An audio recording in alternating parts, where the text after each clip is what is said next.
Insurance घेतल्याने फायदा होत नाही, तर मग इन्शुरन्स घ्यायचा कशाला?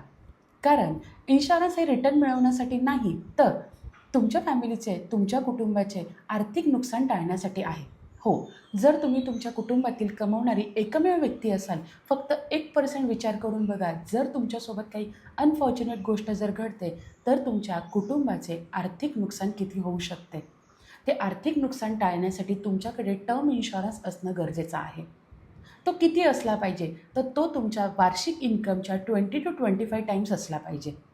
म्हणजे तुमचं वार्षिक इन्कम जर ₹5,00,000 असेल, तर तुमच्याकडे 1,00,00,000चा टर्म इन्शुरन्स असणं गरजेचं आहे.